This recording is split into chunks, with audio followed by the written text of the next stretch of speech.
बिस्मिल्लाहिर्रहमानिर्रहीम, अस्सलाम वालेकुम जी। मैं नजमुल हसन बाजवा हूं। नाज़रीन कराम, अटक जेल में इमरान खान से एक मुलाकात हुई है और इस मुलाकात में जेल इंचार्ज को ठीक ठाक सुनाई गई है, ठीक ठाक ठुकाई की गई है। लफ्ज़ों से जितनी छतरोल की जा सकती थी उतनी की गई है।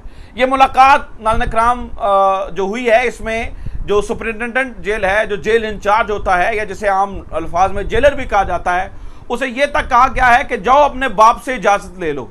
उसे यह तक कहा गया है कि तुम्हें बाप के बाप से इजाज़त मिल गई है। उसे यह तक कहा गया है कि तुम किसी के कंट्रोल में हो। और वो उसने असल में चालाकी करने की कोशिश की और वो चालाकी जो है ना वो करने नहीं दी गई।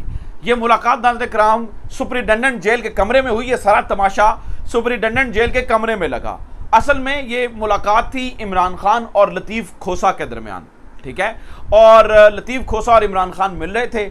इस मुलाकात के दरमियान, चूंकि ये एक तयशुदा मुलाकात थी जिसकी हाई कोर्ट ने इजाज़त दी हुई थी, इस मुलाकात के दौरान सुपरिटेंडेंट ने एक चालाकी करने की कोशिश की।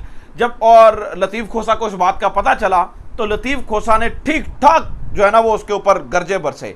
और एंड पे मतलब सूरत हाल ये हुई कि जो है ना वो सुपरिटेंडेंट जेल ने आके सलूट किया और कहा, सर प्लीज़ मेरी मजबूरी है, सर प्लीज़ मेरी मजबूरी को समझें।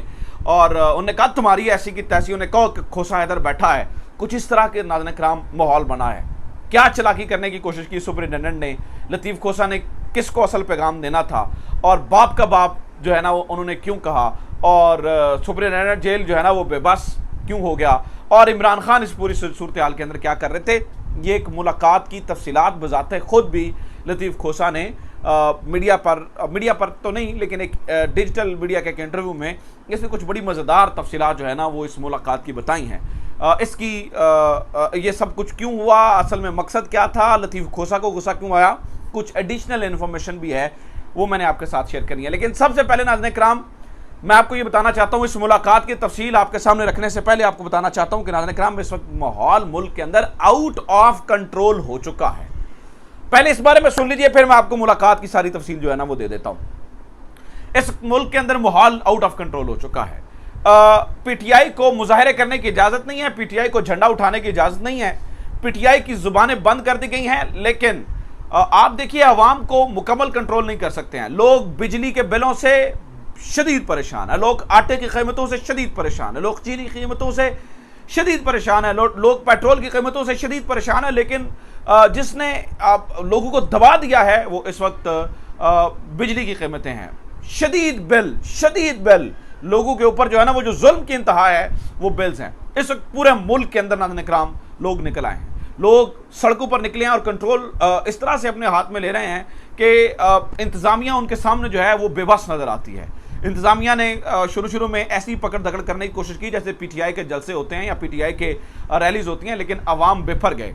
बहुत सारी जगहों पे पता चला है कि लोगों को ठुड्डे मुक्के चपेड़े भी पड़ी हैं जो मीटर काटने आए हैं पूरे मुल्क के अंदर। अब इसके अंदर दो चीज़ें हैं नाज़रीन कराम। एक तो ये है कि जब मुल्क के अंदर हालात इतने ख़राब हैं तो हमारे जो वज़ीर आज़म साहब हैं काकर साहब, वो चिकनी चुपड़ी बातें करने के अंदर मसरूफ़ हैं, चिकनी चुपड़ी बातें कर रहे हैं। और उन्हें लगता है कि जैसे मैं भारी अल्फाज का इस्तेमाल करके या शकील उर्दू बोलकर, ठीक है, या इंग्लिश लिटरेचर के भारी भरकम अल्फाज इस्तेमाल करके मासूम आवाम को अपनी जो है ना वो बातों में ले आऊँगा। लेकिन अवाम बातों में आने वाली नाज़रीन कराम नहीं है, अवाम बातों में नहीं आ रहे हैं। अब यहाँ पर एक बहुत इंपॉर्टेंट चीज़ है जिसकी तरफ बहुत से दोस्त जो हैं वो इशारा भी कर रहे हैं। दोस्त ये इशारा कर रहे हैं कि हो सकता है ये एक बारीक वारदात हो सकता है कि ये बताने की कोशिश की जा रही हो कि देखिए लोग तो जो है ना वो यहाँ पर एहतजाज करने में मतलब उनको इजाज़त है, पीटीआई के ऊपर तो कोई ख़ास पाबंदी नहीं है, ये सिर्फ प्रोपेगेंडा है कि पीटीआई के ऊपर पाबंदी है। इसके ऊपर भी लोग, मैं ये नहीं कह रहा हूँ ये हकीकत है, लेकिन लोग इसके ऊपर जो है ना वो बात कर रहे हैं। अब एक चीज़ आपने ये देखनी है कि जिस वजह से लोग जो है ना वो इस बोझ के तले दब गए हैं वो नाज़रीन कराम महंगी बिजली है। मैं रिकॉर्ड की दुरुस्तगी के लिए बताना चाहता हूँ, 18 रुपए यूनिट था, 18 रुपए यूनिट। एंड पर आकर इमरान खान के आखिरी सालों के अंदर, यानी कि 1-2 साल के अंदर, आखिरी साल के अंदर 22 रुपए यूनिट हो गई थी। इस वक्त 60 रुपए से ऊपर की यूनिट की जो है ना वो बिजली मिल रही है।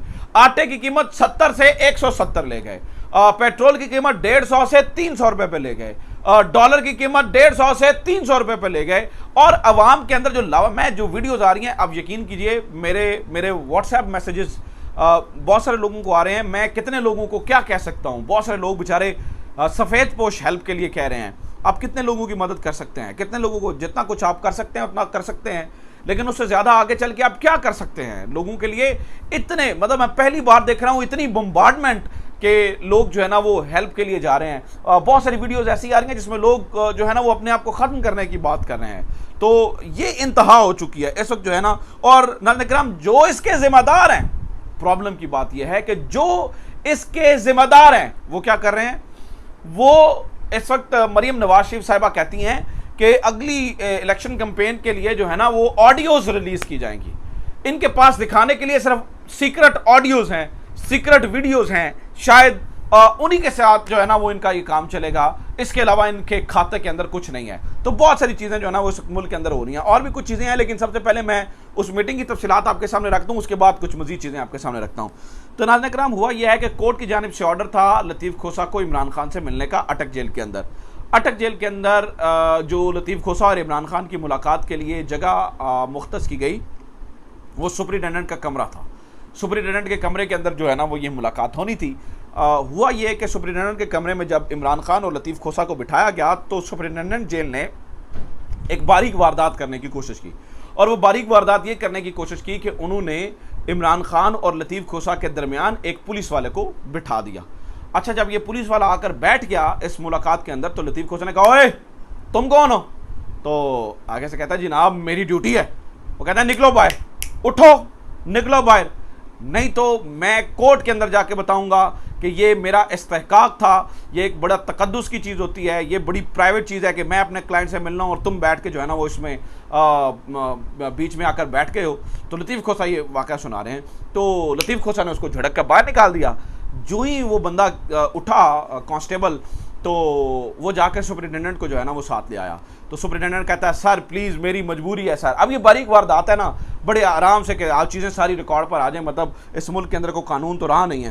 तो वो तरले करने लग गया, सर प्लीज़ मेरी जो है ना वो मजबूरी है सर, आप प्लीज़ थोड़ी सी मेहरबानी करें।